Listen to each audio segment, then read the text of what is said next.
Good morning, good afternoon, and welcome everyone to Spaceflight Now's live coverage of the latest mission from Vandenberg Space Force Base. I'm a Robinson Smith, reporter with Spaceflight Now. Good to be with you here on this Sunday morning, January 25th. We're broadcasting from the Spaceflight Now News Bureau here at NASA's Kennedy Space Center. Hope you all have had a wonderful, restful weekend, and we certainly appreciate you stopping by for our live coverage of the fifth Falcon 9 rocket set to take flight from Vandenberg so far in 2026. Time, as you see in the upper right-hand corner of your screen, currently T-minus 28 minutes, 30 seconds and counting towards liftoff of the Falcon 9, which will carry 25 more Starlink V2 mini optimized satellites into a polar low Earth orbit. As we're getting going here, I want to thank the more than 560 of you who are watching along with us live at the start of the broadcast. If you haven't already, you could do us a big favor just by clicking that like button and sharing the stream, allowing some more folks to find their way into this live launch coverage today.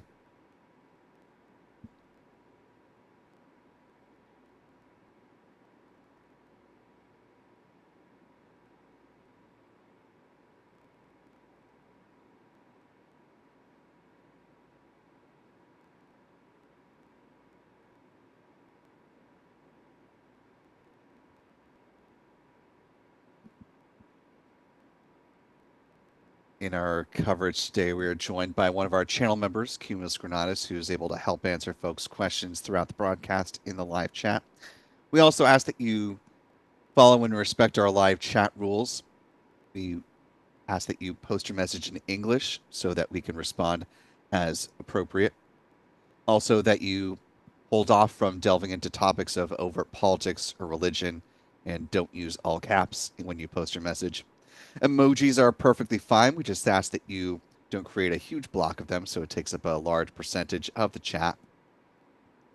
And last but certainly not least, we ask that you treat each other with the kindness and respect that you yourself would like to be treated. We'll all get along swimmingly.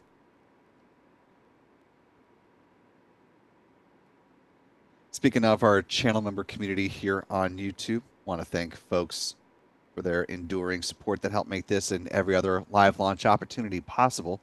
So big thanks to our newest channel member, Menifee Masher, joining us at the pad leader level. They're joining us this morning alongside other pre-existing channel members like Angela Cagle. Actually, that might be it on the member front right now. A little bit of a light member audience this morning, but that's quite all right. We certainly thank our member community for their support, whether they're able to be with us in the live coverage or with us in spirit supporting what we do here at Spaceflight Now. Also, channel membership comes with a number of perks if you are considering, which include discounts at our online shop, which is shop.spaceflightnow.com, where you can find things like the Artemis 2 mission patch, access to member-only videos here on YouTube, access to our members-only Discord server, and of course the ability to watch all of our live launch liftoff moments from here in Florida in 4K.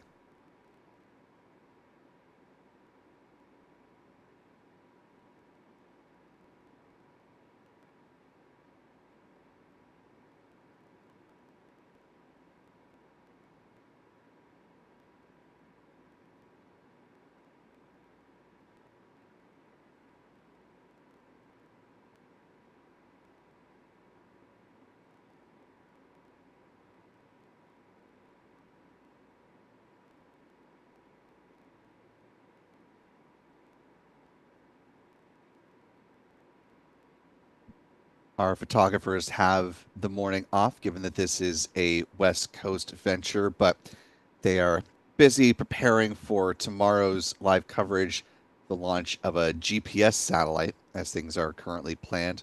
Although weather tomorrow here in Florida is not the most ideal for launch, so we'll see if that does end up pushing things further into the future. But if you're not following the fellows on X, you can find them at their handles here on your screen. John is at John Pisani Photo. Michael is at MD Kane Jr. and Adam at Aburn NYC. Also, be sure to follow Spaceflight Now simply at Spaceflight Now. You can find us on Threads, Blue Sky, and Facebook if you are not on X.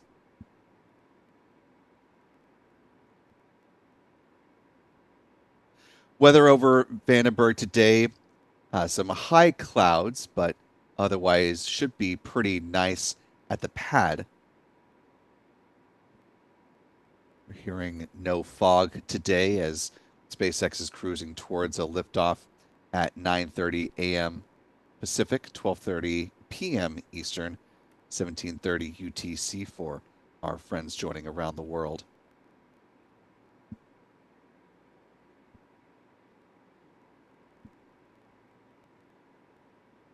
And there you can see a loop of the satellite view of California from NOAA's Goes West satellite. You can see some of those higher elevation clouds that I was mentioning, but should be decent views for those in central to southern California today. One last bit of housekeeping. If you haven't gotten your fill yet of Artemis 2 related activities, you can always head on over to our 24/7 live stream called simply Artemis Live, where we've got views of the SLS rocket and Orion spacecraft sitting on top of the mobile launcher, awaiting the ever important wet dress rehearsal tanking test, which currently scheduled for the February 2nd area of time, though NASA says they are working potentially to move that up on the schedule. So we'll see when teams actually are ready to announce that they are preparing to step into the WDR. But as we are getting closer to that milestone, of course, you can always check out the rocket itself, and we'll be posting updates to our social media about relevant events that are happening here on the road to the launch of Artemis 2.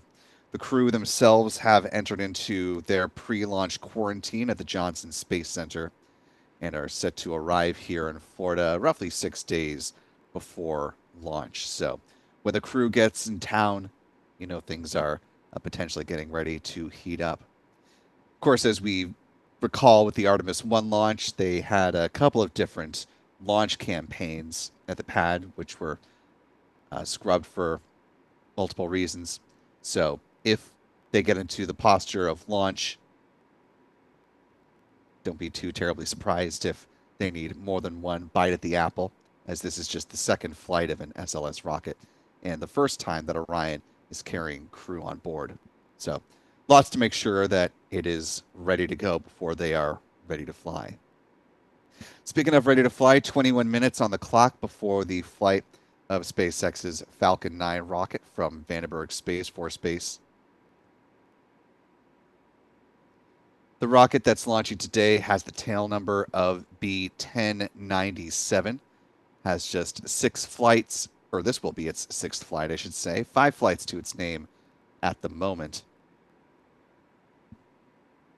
Let's take a beat to talk about where this rocket and its payload will be flying once it does leave the pad. Talking a little trajectory here. Given this is a mission sending Starlink satellites to a polar orbit, the Falcon 9 rocket will be making a southerly, if not slightly southwest turn away from the pad once it does leave Space Launch Complex for east. Less than 3 minutes after liftoff, the first stage booster will separate from the rocket's upper stage and target a touchdown on SpaceX's drone ship called, of course, I Still Love You, positioned out in the Pacific Ocean. A good recovery effort today would represent SpaceX's 173rd landing on a drone ship. Of course, I Still Love You, and the 461st drone ship landing for SpaceX to date.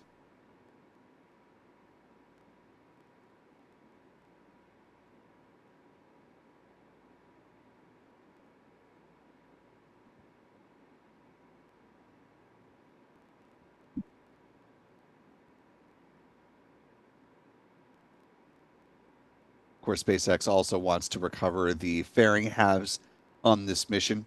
Once down in the waters of the Pacific Ocean, they'll be brought aboard a recovery vessel like the one you see here on your screen, then brought back through the port of Long Beach, where they will be refurbished and turned around for future missions. Just under 19 minutes on the clock right now.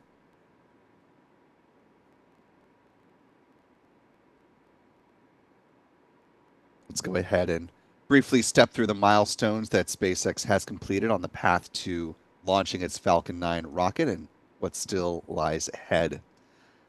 Things got rolling when the teams gave the go-ahead for the start of propellant load, which normally happens at around T-minus 38 minutes in the count. Fueling began at T-minus 35 minutes with a loading of RP-1, a rocket-grade kerosene on board the Falcon 9's first and second stages. At the same time, liquid oxygen began to flow on board the rocket's first stage. About half an hour before liftoff is when SpaceX started to load a cryogenic helium on board the pressure vessels for the Falcon 9's first stage. They did the same on the second, a few minutes after that. The helium is important because it's used to pressurize the main propellant tanks during flight. Where we are right now is just past the second stage RP-1 loading. We are in the midst of the strong back chill down. Had we eyes on the Falcon 9 rocket at this point in the count, we would be seeing the big vent.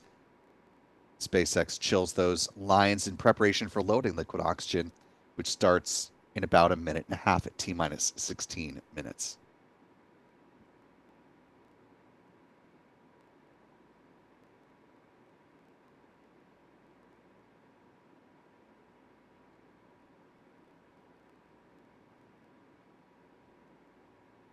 Coming up next, the big milestone after upper stage LOX load begins is the chill down of the 9 Merlin engines at the base of the Falcon 9 booster. SpaceX will flow a small amount of liquid oxygen through the plumbing and turbo pumps. That helps to protect the engines from thermal shock and damage during startup.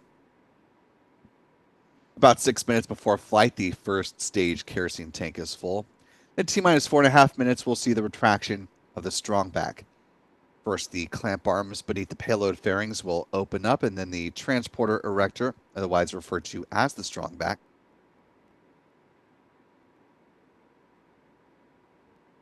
that will recline about 13 degrees away from the Falcon 9 rocket here at Vandenberg, and it will stay in that position up to and through liftoff.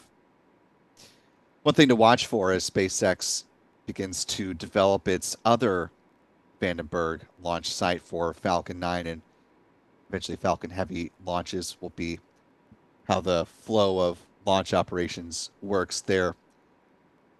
That'll be over at Slick 6. Of course, the other big pad that is currently in work right now at Vandenberg is Slick 3, which United Launch Alliance is getting close to finishing up in preparation for future launches of its Vulcan rocket. In fact, ULA announced that the rocket ship, which is the name for its barge that carries pieces of launch material from their facilities in Decatur, Alabama, down to either the Cape or to Vandenberg, is currently making its way out towards Vandenberg to deliver the first pieces of Vulcan hardware in preparation for the inaugural Vulcan flight from out west. Coming back to the Falcon 9 countdown, T-minus 3 minutes is when the first stage liquid oxygen tank should be full. About a minute after that is when second stage LOX loading wraps up. At that point, the Falcon 9 rocket is fully loaded with 1 million pounds of propellant. In the final 60 seconds, we should hear the call that the Falcon 9 has entered into its automated startup. That means that the countdown is handed over from the ground sequencer to the Falcon 9's onboard flight computers, and the propellant tanks are brought up to flight pressure. The SpaceX launch director will confirm that they are go for launch at T-minus 45 seconds. The engine ignition command will be given at T-minus 3 seconds, and if all 9 Merlin engines are healthy and ignite as expected, the command will be given for the hold down clamps to release the Falcon 9 rocket for a T0 departure. Coming up, once again, at the time you see here on your screen, 9:30 a.m. Pacific, 12:30 p.m. Eastern, 17:30 UTC for our friends around the world. just a little more than 14 minutes from now.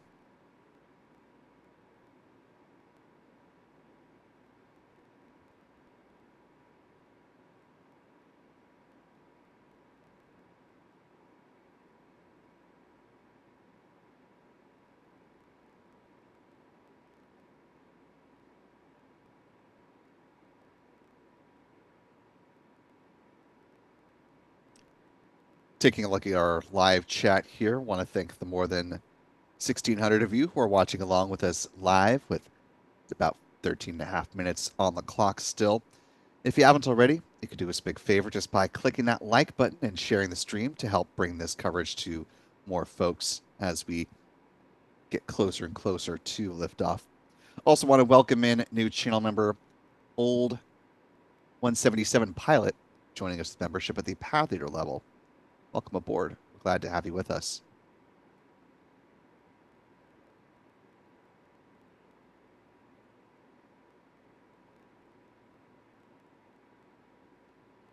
As channel member Cumulus Granatus notes in the chat, this will be the 19th orbital launch attempt around the world.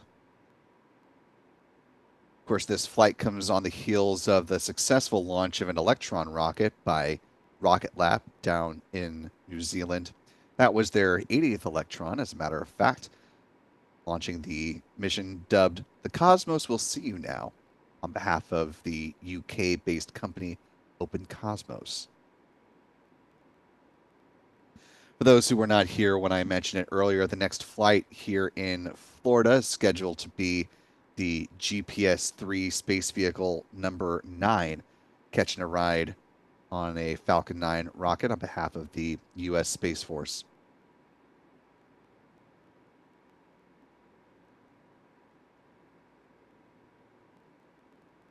The government decided to shift the launch of this particular satellite from flying on a Vulcan rocket to instead flying on a Falcon 9 to get the capability of this particular GPS satellite on orbit sooner rather than later.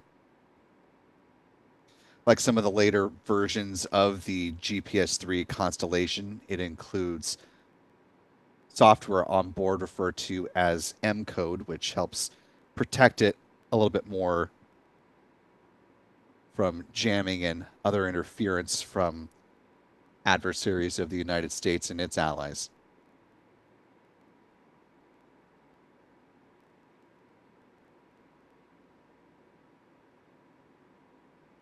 We'll, of course, talk more about GPS as we get into our dedicated live coverage of that mission. Again, that will begin an hour ahead of liftoff.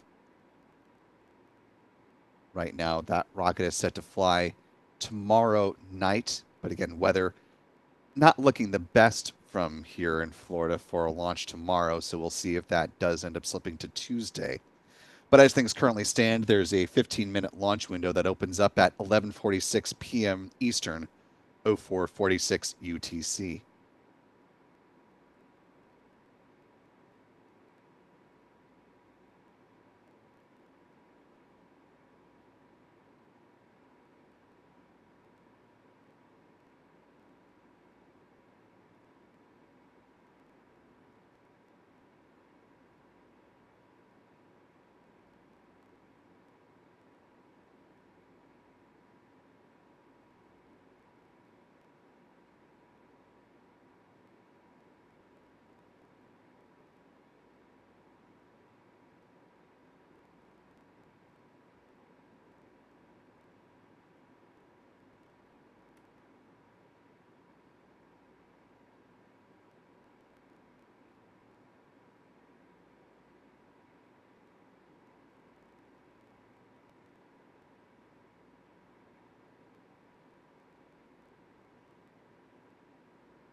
Just under 9 minutes remaining on the countdown to the flight of the Falcon 9 from Vandenberg.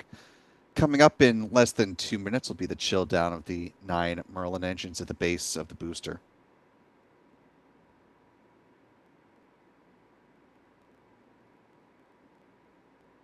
As we mentioned, today's flight will carry a batch of 25 Starlink V2 Mini optimized satellites into low Earth orbit. We won't see the deployments like is shown in this B-roll video from SpaceX, since SpaceX has long since stopped broadcasting the deployment of its Starlink satellites live. So we'll await confirmation of a successful deployment via their social media accounts. This mission will be the 7th flight of a batch of Starlink satellites so far in 2026. 5 from Florida. This will be the 2nd from California. The V2 Mini optimized satellites are considerably lighter than the predecessor V2 Minis, as you can see with this comparison on your screen. With their solar panels unfurled, the satellites have a wingspan of about 100 feet or 30 meters tip to tip. These satellites use argon Hall effect thrusters for in-orbit maneuvering. They're built in the facilities that you're seeing here on your screen, which is up in Redmond, Washington, which is near Seattle. These particular satellites today will be deployed at an altitude of about 163 miles or roughly 262 kilometers. They'll be deployed at an inclination of 97.3 degrees.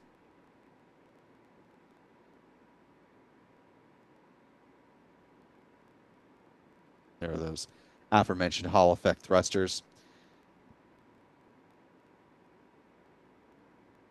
In 2025, SpaceX closed the year out by launching a total of 122 missions, which carried Starlink satellites as the primary payload. We'll see what this year has in store for the Starlink constellation. Of course, one of the big factors that we'll be watching for will be the upcoming rollout of the V3 edition of Starlink satellites, which will be launched on board SpaceX Starship rocket.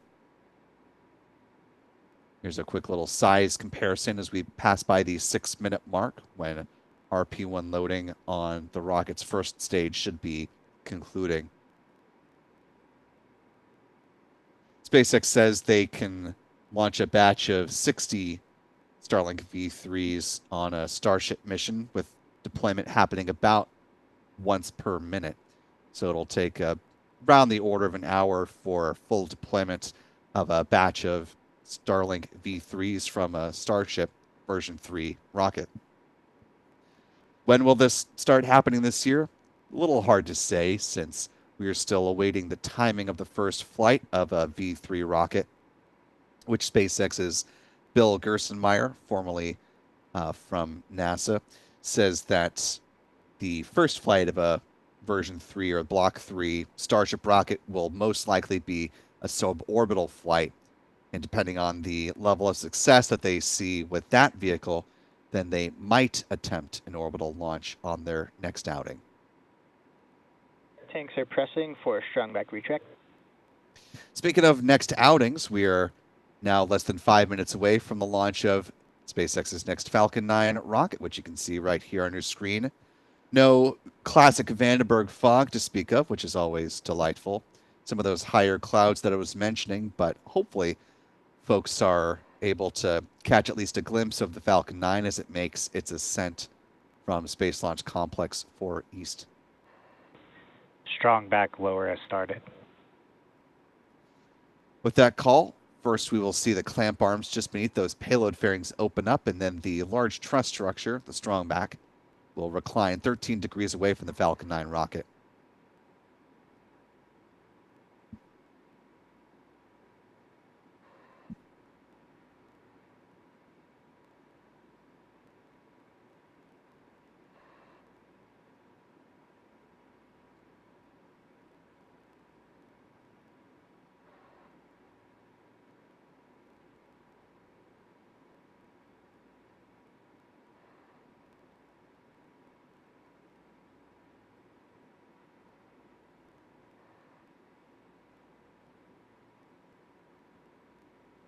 can see the strong back now in motion.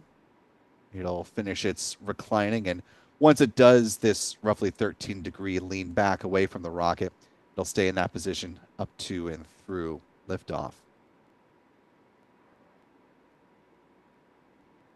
Interestingly, we're taking note, as I'm sure you are, of the panel that is at the top of at least one half of the Falcon 9 fairings facing the camera.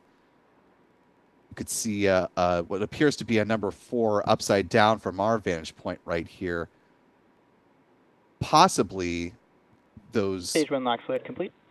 are maybe Starship tiles that SpaceX is doing some additional testing with on their Falcon 9 rocket. And given that they're flying their own payload, they can make this adjustment and get some more heat data without necessarily having to fly another Starship mission.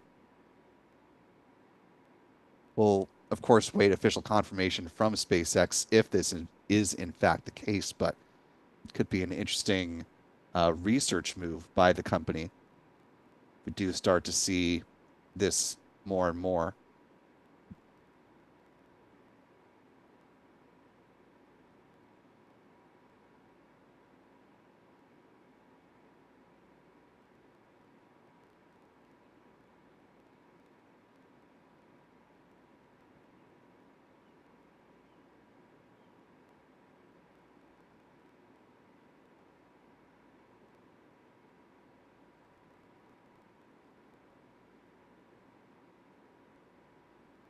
Stage 2 lock fluid complete.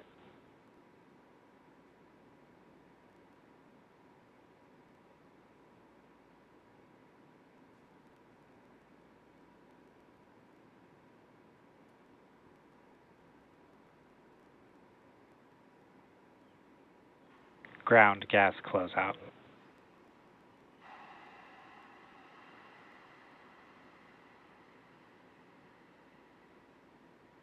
Falcon 9 now fully loaded with 1 million pounds of propellant, and those ground gas closeouts mark the release of the remaining liquid oxygen from the feed lines there at the pad.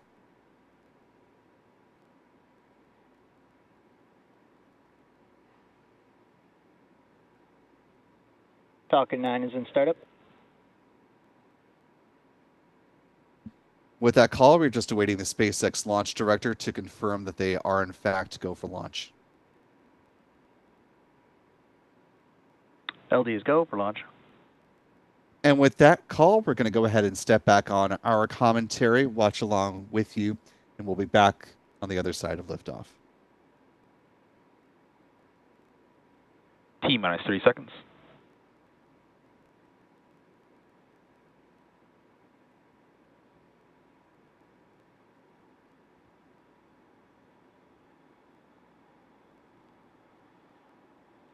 T minus 15 seconds.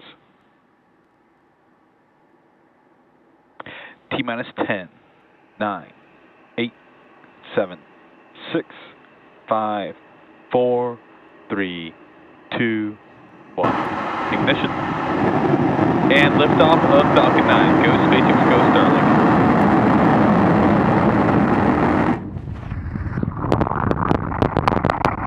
Vehicles pitching downrange. M1D chamber pressure is nominal.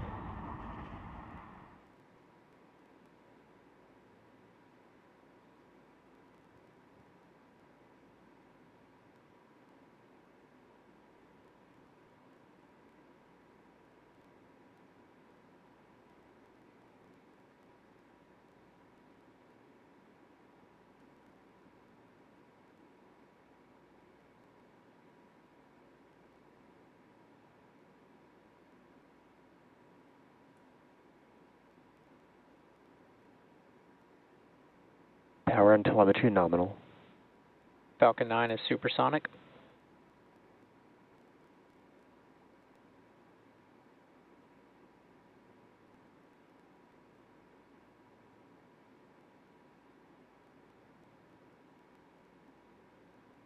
Max Q.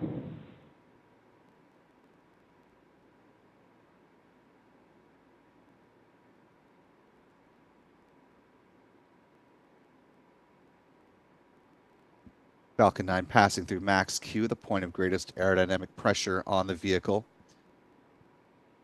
About a minute and a half post liftoff. MVAC chill should be underway shortly. MVAC chilled. There's that good call out.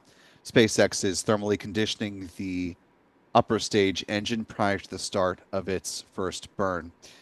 Speaking of which, we're coming up to a few events in rapid succession here. We'll see first stage main engine cutoff, or MECO, right about T plus 2 minutes and 24 seconds post liftoff. That'll be followed shortly by stage separation and then the ignition of the Merlin vacuum engine. Payload fairings will jettison a little bit before the 3-minute mark in flight. We're just about 10 seconds to MECO.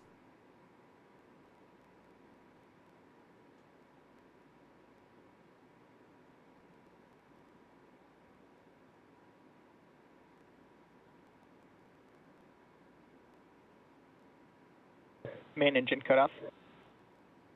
Stage separation confirmed.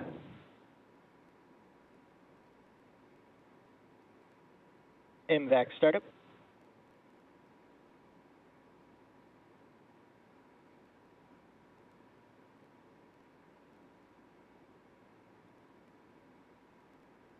You can just barely make out the plume from liftoff just to the left of the Merlin vacuum engine nozzle as the booster is slipping out of view. Fairing separation confirmed.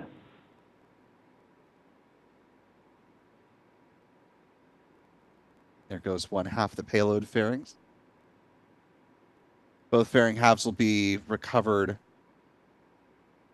little bit further downrange from where the booster is set to land on the drone ship called, of course, I Still Love You.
A little more than 5 minutes into flight now. Coming up in just about a minute will be the 3-engine entry burn. SpaceX lights up 3 of the 9 Merlin engines to dramatically slow down the booster.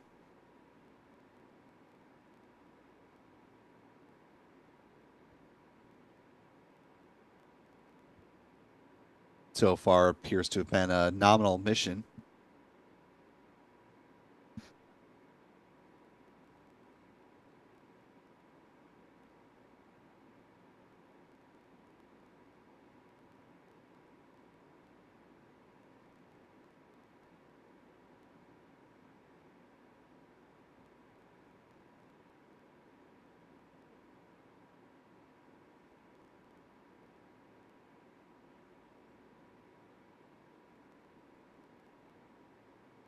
Stage 1 entry burn startup. Stage 1 FTS has saved. This burn will last less than 30 seconds in duration. That other call you heard, the flight termination system has now been saved. No longer needed at this stage in the mission. Entry burn shutdown. And with the conclusion of the entry burn, coming up next will be the single engine landing burn, which should take this booster 1097 to a soft landing on the drone ship. Of course, I still love you. Again, this will be the 173rd landing on that particular vessel. If all goes well, this will also be the 563rd booster landing for SpaceX to date.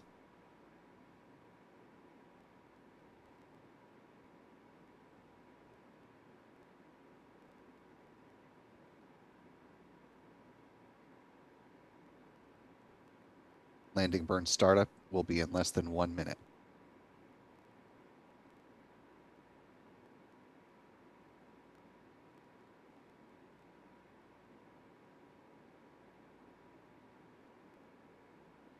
Stage 1 transonic.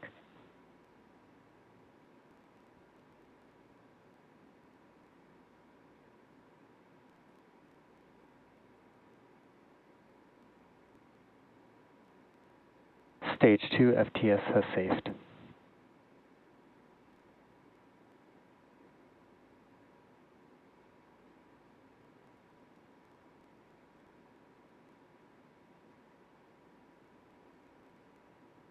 Stage 1 landing burn.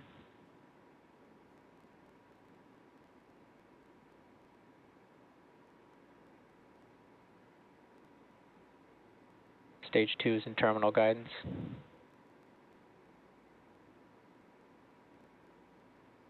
Landing leg deploy.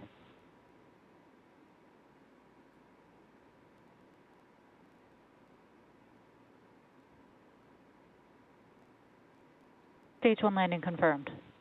And a successful touchdown for this particular booster, 1097.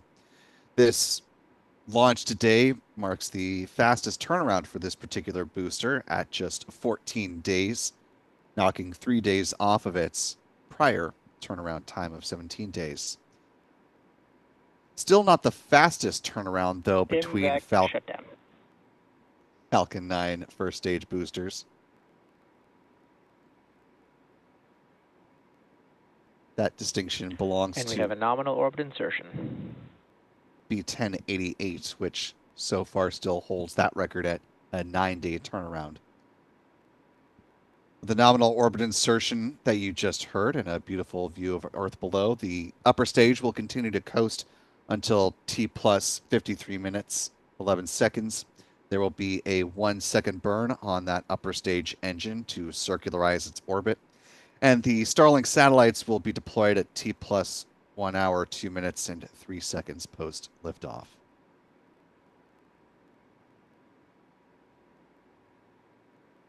And with a good liftoff and landing of the first stage booster, turn next to our mission stats. They currently stand.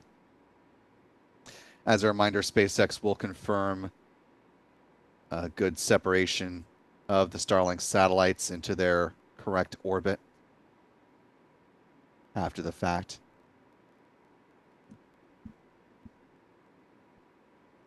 With a good liftoff and landing, again, that marked the 6th flight for the Falcon booster 1097 in the SpaceX fleet. This was the company's 592nd Falcon 9 launch to date, the 10th of the year so far. This is SpaceX's 526th Falcon booster reflight, the launch of a booster that has flown at least once. This was SpaceX's 165th orbital launch within the last 365 days, the 175th from Pad 4 East for SpaceX, and the 243rd overall orbital launch from this site as well. Here's an update on the bar chart tracking the Falcon family of rockets from debut in 2010 up until now.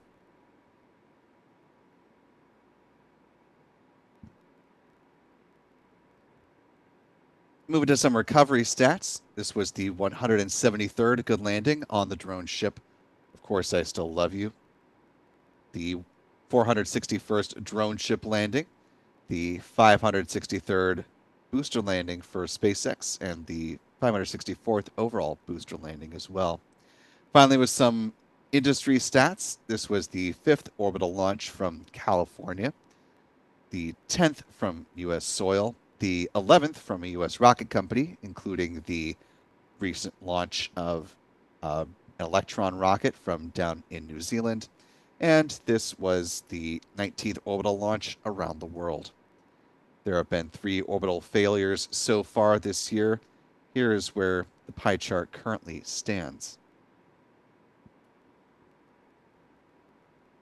Of course, next month will be, as currently planned, the debut of Space's Ariane 6 and the first flight of a 6-4 configuration of that rocket, powered by 4 solid rocket boosters strapped to the side of the first stage.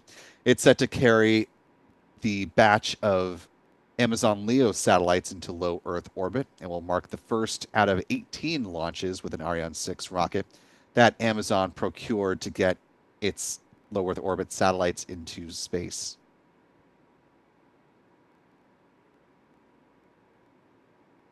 Of course, Amazon has used all 3 of the previously announced Falcon 9 rockets to launch what at the time were called Project Kuiper satellites, and has flown a handful of its 9 Atlas V rockets.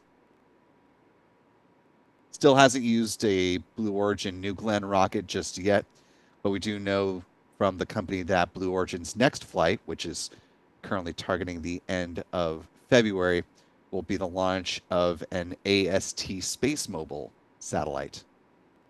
That mission, Bluebird number 7. Of course, we'll have live dedicated coverage of that mission when it is ready to fly, as well as everything else that is flying from Cape Canaveral and the Kennedy Space Center. Speaking of the Kennedy Space Center, one last time before we let you go, if you want to keep tabs on the rocket currently at the pad, the Space Launch System rocket and Orion spacecraft, you can always head over to the 24/7 live stream Artemis Live. Or to check on progress at SpaceX's Starship Tower, you can head on over to our other 24/7 live stream, Launchpad Live.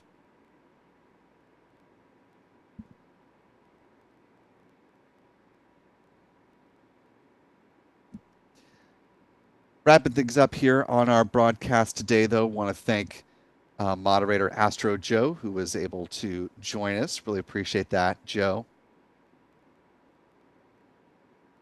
Thanks as well to channel member Cumulus Granatus for helping to answer folks' questions in the chat. Big thanks, broadly speaking, to our member community here on YouTube. Most importantly, I want to thank, before I thank our final entity, I'd be remiss if I didn't thank our Spaceflight Now editor, Stephen Young, for running the technical operations of the broadcast.